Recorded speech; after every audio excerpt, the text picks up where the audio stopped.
आकाशवाणी मुंबई. रश्मी पाटकर प्रादेशिक बातम्या देत आहे. ठळक बातम्या. राज्यात आज धुलीवंदन आणि होळीचा उत्साह.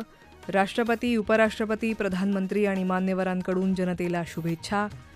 प्रधानमंत्री सूर्यघर योजनेअंतर्गत आतापर्यंत 1,92,936 सौर ऊर्जा प्रकल्प बसवून महाराष्ट्राने मिळवला देशभरात दुसरा क्रमांक. महाराष्ट्र राज्य वीज वितरण कंपनी येत्या 2 वर्षात शेअर बाजारात उतरणार.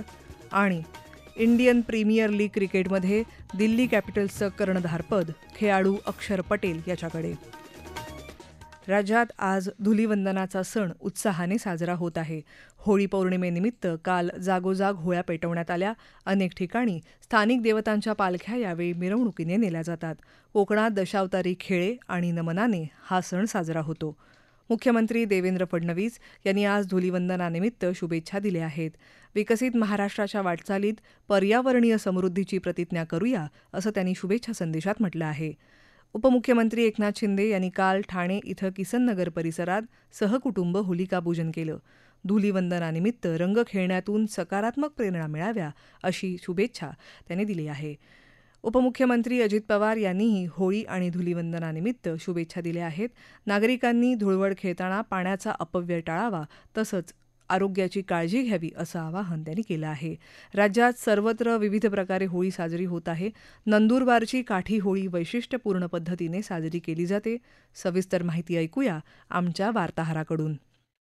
नंदुरबार जिल्ह्यातल्या सातपुडा पर्वतरांगांमधील आदिवासींची प्रसिद्ध अशी राजवाडी काठीची होळी आज सकाळी 5:30 वाजता प्रज्वलित करण्यात आली आहे. आदिवासी समाजामध्ये या होळीबद्दल मोठी आस्था असल्यानं आदिवासी बांधव या होळीला आवर्जून उपस्थित राहतात. 1242 मध्ये काठी संस्थानचे राजे उमेद सिंग यांनी सातपुड्यातील आदिवासी बांधवांना एकत्र करत या काठीच्या राजवाडी होळीला सुरुवात केली होती. तेव्हापासून सुरू असलेल्या विधी परंपरेनुसार ही काठीची राजवाडी होळी साजरी होत आली आहे. या होळीसाठी आदिवासी बांधव मोरख्या, बुधा, बाबा, डहाणको अशी विविध रूप धारण करतात. यात ब्रह्मचर्याचे पालन करून हे वस्त्र आणि साज चढवलेले आदिवासी बांधव 5 होळी केल्यानंतर हा साज उतरवतात आणि त्यानंतरच ते स्नान करतात. या काळात ते स्त्री स्पर्श होऊ देत नाही, खाटेवर सुद्धा झोपत नाही. आज सकाळी काठी संस्थानाच्या होळीनिमित्त हजारो बांधव पारंपरिक वेशभूषेत ढोल, बिजरी, घुंगरूच्या तालावर थिरकताना दिसून आले. आणखीन 15 दिवस सातपुड्यात होळीचा ज्वर दिसून येणार आहे. या होळीला पाहण्यासाठी गुजरात, मध्य प्रदेश तसेच महाराष्ट्रातील अनेक पर्यटक देखील दाखल झाले होते. विशेष म्हणजे या होळीचा दांडा जर पूर्व दिशेला पडला तर तो आदिवासी संस्कृतीमध्ये शुभ संकेत मानला जातो. आकाशवाणीच्या बातम्यांसाठी नंदुरबारहून निलेश पवार. राष्ट्रपती द्रौपदी मुर्मू यांनी सर्व देशवासियांना होळीच्या शुभेच्छा दिल्या आहेत. होळीचा सण भारताच्या अमूल्य सांस्कृतिक वारशाचं प्रतीक असून तो एकता, प्रेम आणि सौहार्दाचा संदेश देतो, असं राष्ट्रपतींनी समाज माध्यमावरच्या आपल्या संदेशात म्हटलं आहे. उपराष्ट्रपती जगदीप धनखड यांनीही समाज माध्यमावरच्या संदेशातून सर्वांना होळीच्या शुभेच्छा दिल्या आहेत. होळी हा सण म्हणजे चांगल्याचा वाईटावर विजय आणि वसंत ऋतूच्या आगमनाचं प्रतीक आहे, असं धनखड आपल्या संदेशात म्हणाले. प्रधानमंत्री नरेंद्र मोदी यांनीही देशवासियांना होळीच्या शुभेच्छा दिल्या आहेत. आनंदाने भरलेला हा सण प्रत्येकाच्या आयुष्यात नवीन उत्साह आणि ऊर्जा आणेल, असं त्यांनी आपल्या समाज माध्यमावरच्या संदेशात म्हटलं आहे. होळी आणि धुळवडीनिमित्त आज शेअर बाजार बंद आहेत. प्रधानमंत्री सूर्यघर योजनेअंतर्गत आतापर्यंत 1,92,936 सौर ऊर्जा प्रकल्प बसवून महाराष्ट्राने देशभरात दुसरं स्थान मिळवल्याची माहिती राज्याचे मुख्यमंत्री देवेंद्र फडणवीस यांनी आज समाजमाध्यमावर दिली आहे. गेल्या वर्षी 13 फेब्रुवारीपासून सुरू झालेल्या या योजनेत देशभरात 10 मार्च 2025 पर्यंत एकूण 10,09,000 सौर ऊर्जा प्रकल्प बसवण्यात आले. या योजनेत महाराष्ट्र आपलं योगदान देत राहील. तसंच 2026-27 पर्यंत 1 कोटी कुटुंबापर्यंत ही योजना पोहोचवण्याचं उद्दिष्ट असल्याचंही मुख्यमंत्र्यांनी म्हटलं आहे. पालघर जिल्ह्यातल्या आरोग्य सेवांचं बळकटीकरण करून जिल्ह्यातली आरोग्यव्यवस्था सक्षम करण्यासाठी शासन कटिबद्ध असल्याचं सार्वजनिक आरोग्य आणि कुटुंब कल्याण मंत्री प्रकाश आंबेडकर यांनी म्हटलं आहे. पालघर जिल्ह्यात मनोर इथल्या ट्रॉमा केअर सेंटर तसंच नंडोरे इथल्या जिल्हा सामान्य रुग्णालयाच्या नवीन इमारतीच्या बांधकामाची पाहणी केल्यानंतर आंबेडकर बोलत होते. पालघर जिल्ह्यातल्या कुपोषणाच्या समस्येचा बारकाईनं अभ्यास करून या समस्येवर मात करण्यासाठी आरोग्य विभाग सकारात्मक प्रयत्न करणार असल्याचंही आंबेडकर यांनी सांगितलं. या प्रादेशिक बातम्या आकाशवाणीच्या मुंबई केंद्रावरून देत आहोत. आकाशवाणी मुंबईच्या एअर न्यूज मुंबई या ट्विटरवर आपल्याला दिवसभर महत्त्वाच्या बातम्या वाचता येतील.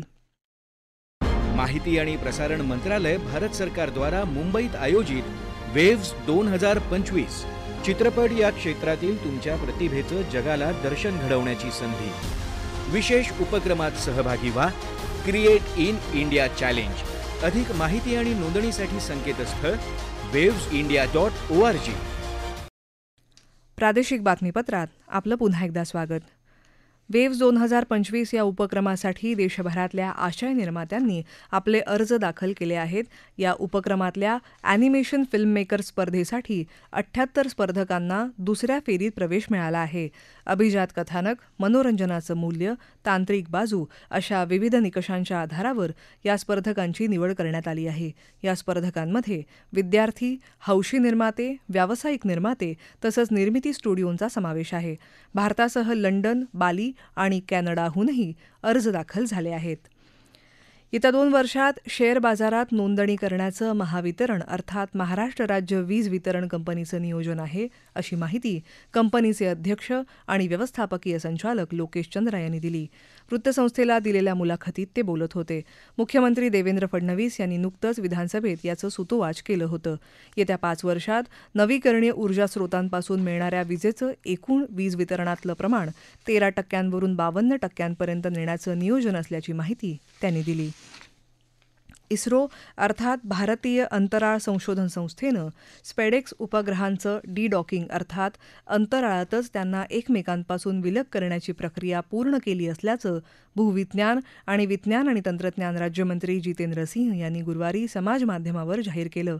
यामुळे भविष्यातील चंद्रविषयक संशोधन, मानव अवकाश मोहीम आणि भारताच्या स्वतःच्या अंतराळ स्थानकाच्या उभारणीसाठीचा मार्ग खुला झाला आहे, असं त्यांनी म्हटलं आहे.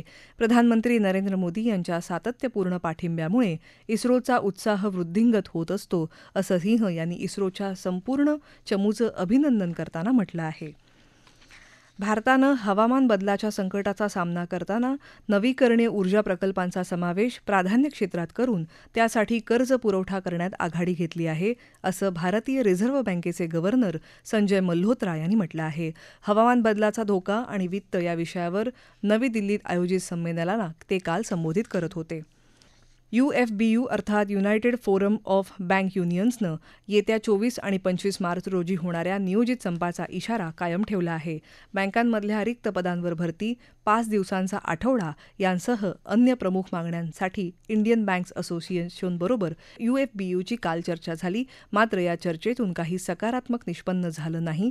त्यामुळे संप करण्यावर ठाम असल्याचं UFBUनं जाहीर केलं आहे. इंडियन प्रीमियर लीग क्रिकेटमध्ये दिल्ली कॅपिटल्सचं कर्णधारपद अष्टपैलू खेळाडू अक्षर पटेल याच्याकडे सोपवण्यात आलं आहे. अक्षर पटेल 2019 पासून IPLच्या 6 हंगामात दिल्ली कॅपिटल्सकडून खेळला आहे. रॉयल चॅलेंजर्स बेंगळुरूचं नेतृत्व रजत पाटीदारकडे तर कोलकाता नाईट रायडर्सचं अजिंक्य रहाणेकडे आहे. नव्याने आलेल्या लखनौ सुपर जायंट्सचा कर्णधार ऋषभ पंत असून पंजाब किंग्सचा कर्णधार श्रेयस अय्यर आहे. येत्या 24 मार्च 2025चा हंगाम सुरू होत असून पहिला सामना दिल्ली कॅपिटल्स आणि लखनौ सुपर जायंट्समध्ये विशाखापट्टणम इथं होईल. भंडारा जिल्ह्यातल्या शस्त्रास्त्र निर्मिती कारखान्यात गेल्या 24 जानेवारीला झालेल्या स्फोटाप्रकरणी पोलिसांनी 4 अधिकाऱ्यांवर गुन्हा दाखल केला आहे. हा स्फोट यंत्र आणि उपकरणांची दुरुस्ती करण्यात झालेल्या निष्काळजीपणामुळे झाल्याचं अधिकाऱ्यांनी सांगितलं. गुन्हा दाखल करण्यात आलेले 4ही अधिकारी संरक्षण उत्पादन विभागातील आहेत. ठळक बातम्या पुन्हा एकदा. राज्यात आज धुलिवंदन आणि होळीचा उत्साह. राष्ट्रपती, उपराष्ट्रपती, प्रधानमंत्री आणि मान्यवरांकडून जनतेला शुभेच्छा. प्रधानमंत्री सूर्यघर योजनेअंतर्गत आतापर्यंत 1,92,936 सौर ऊर्जा प्रकल्प बसवून महाराष्ट्राने मिळवला देशभरात दुसरा क्रमांक. महाराष्ट्र राज्य वीज वितरण कंपनी येत्या 2 वर्षात शेअर बाजारात उतरणार. आणि इंडियन प्रीमियर लीग क्रिकेटमध्ये दिल्ली कॅपिटल्सचं कर्णधारपद खेळाडू अक्षर पटेल याच्याकडे. याबरोबरच आकाशवाणी मुंबई केंद्रावरचं हे प्रादेशिक बातमीपत्र संपलं. संध्याकाळी 5 वाजता ऐकूया आकाशवाणी मुंबईचं पुढचं बातमीपत्र. नमस्कार.